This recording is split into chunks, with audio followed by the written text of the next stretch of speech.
Hi guys! For today ay mag-activity tayo. Ayan, ito meron ako mga ginawang pang-activity kay Gavin and kay Aiden. Aiden, say hi! Hi. Hi. Okay, are you ready for our activity? Ay, no cellphone na. Please stop that.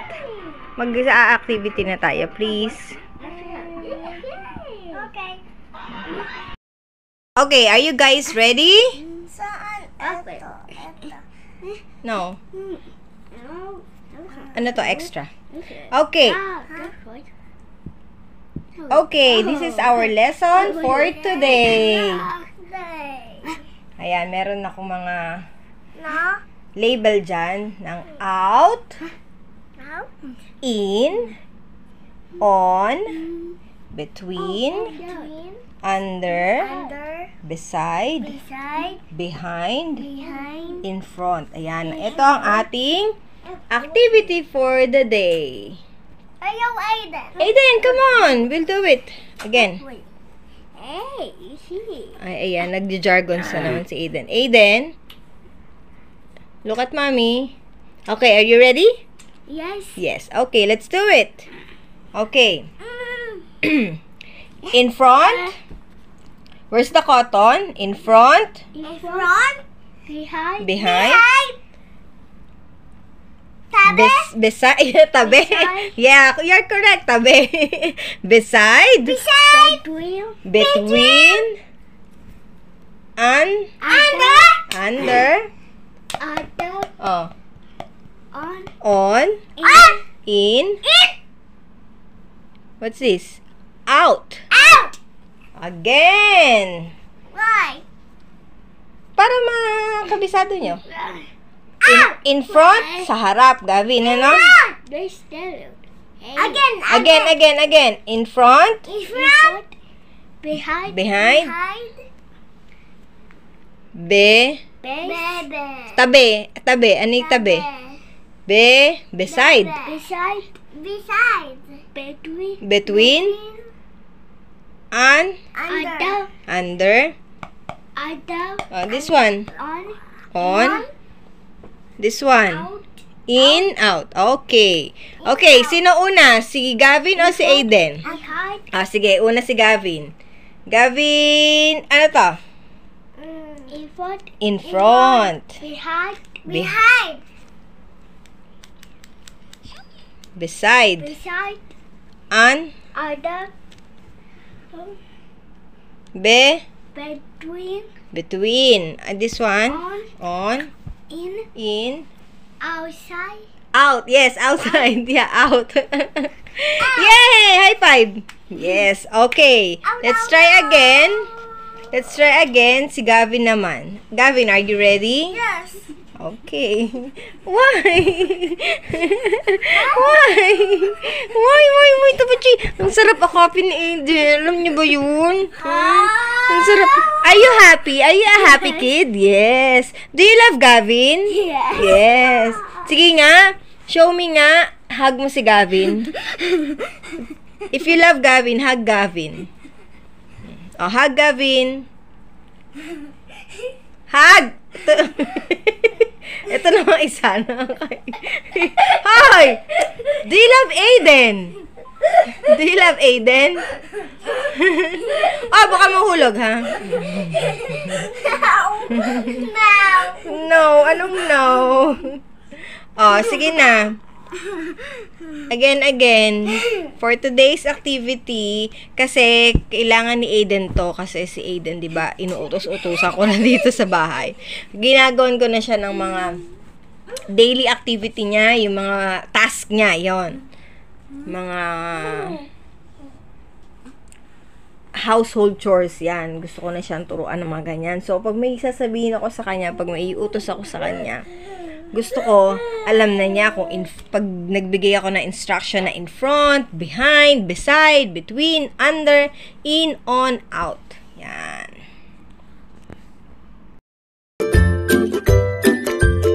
So, ulit ulitin natin para mas ano. Kailangan niyang sabihin sa akin kung nasaan, kung anong position ng mga cotton balls. So, Aiden, let's try this one. Where's the cotton ball? Between. Between. This one, where's the cotton ball? Beside.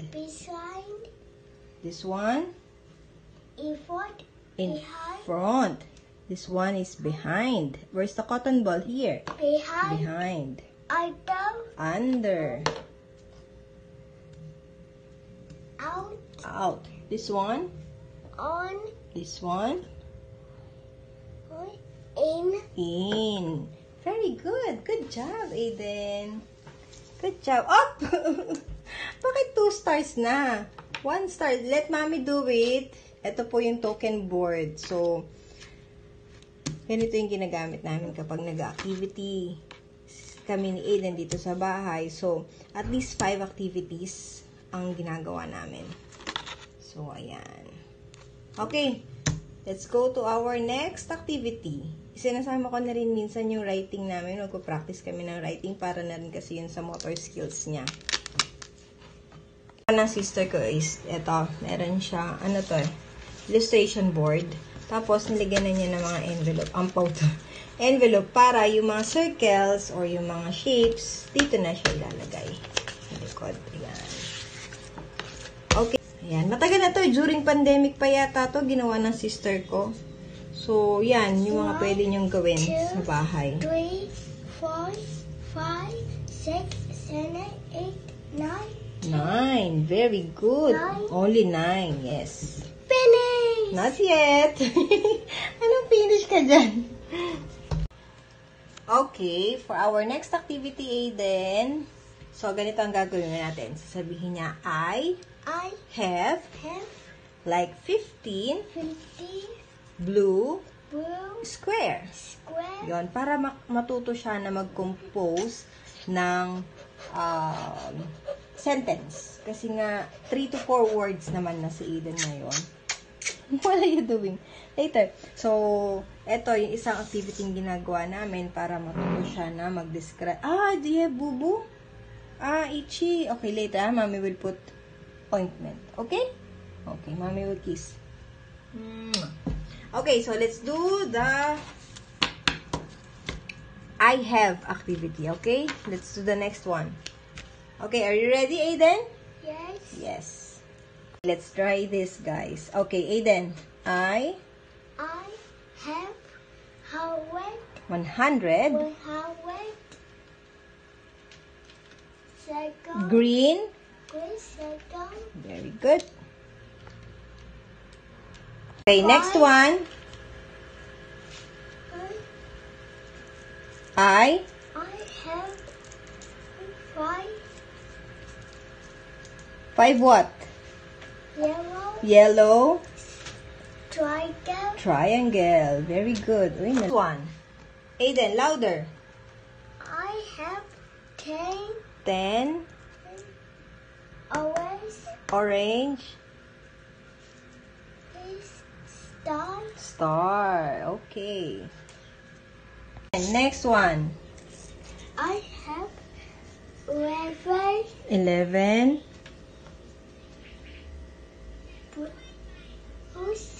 blue square. Very good. Hello. Hello! Say hello, guys! Hello, guys. Nag-activity kami for today ni Aiden. Alam nyo ba, guys, na si Gavin... ouchie! Aiden! Alam nyo ba, guys, na si Gavin ay mag-aaral na din. Siya ay, saan ka mag-aaral, Gavin? Sa barangay. Daycare na kasi siya. So, enroll ko na rin siya. Pasukan pa naman is last week ng July. So, ngayong bakasyon, may mga activity lang kami ng mga ginagawa. Si Gavin, meron siyang ganito, binigay ng tito niya. Yung siya, parang personalized siya na tracing pad. Ito, yan. Yan, so, nagtitracing kami. Yan yung mga activity. Tapos, meron pang isang binigay. Gavin, your feet. Meron pang isang binigay yung tito niya. Ito, yung word connection. Yan, in-order to ng tito niya eh. Tapos, meron din yung mga letters. Yan. Tapos, bukod pa dyan, meron din siyang ganito. Yan, yung personalized na mga letters na tinatrace. Ayan, may name ni Gavin. Yan, oh. Pina-personalize ng tito niya. Tapos, eto yung mga ibang ginagawa namin. Ayan. Nagko-color din kami. Tracing. Ay, si Gavin, bakit kaya ganun ginawa? Yan, ang mga ginagawa namin ngayong bakasyon. Tapos ito, natandaan nyo yung binili ko kay Aiden na pang ano sa pencil. Yan, nagagamit ngayon ni Gavin. Ito ang ginagamit niya pag nag-activate kami. Say hello! Oh, tapos, diba guys, kapag nag-i-school, lamig. Guys, diba pag nag-i-school na, bawal na ang yon, dede. Bawal na ang milk kapag nag-i-school na. Yun si Aiden. This is Gavin.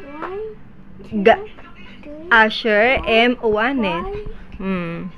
That is Gavin's notebook.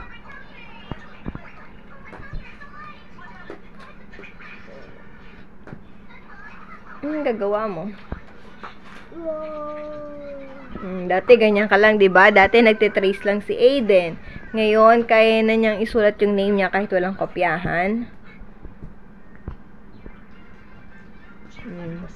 Ano yan? Name, numbers, shapes, yun. Yun. You promise Gavin, ha? Pag nag-school na, ha? No na. No dede. Okay. So, yun guys, pwede nyo itry yung mga activity na pinakita ko sa inyo kanina. Yung mga ginawa namin ni Aiden, pwede nyo gawin sa bahay. Habang bakasyon, habang walang ginagawa. O kaya yung mga nagme-message po sa akin na wala silang pampatherapy. So, kahit na ano lang, yung mga small activity lang para ma-improve lang din yung focus nila, yung sitting tolerance, yun ang pinaka-importante. Yun yung mga basic na kailangan nilang matutunan kasi mahirap turuan yung bata na walang focus o yung bata na maigsi yung sitting tolerance niya. Kasi syempre mahirap magturo kapag lakad ng lakad or takbo ng takbo or tayo ng tayo yung bata. So yun muna yung kailangan i-improve nila. Kailangan makaupo sila. Dati nga si Aiden, mga 1 minute. Dati nga seconds lang eh. Nung bata pa siya, nung 2 years and 7 months, so nag-start siya mag-therapy.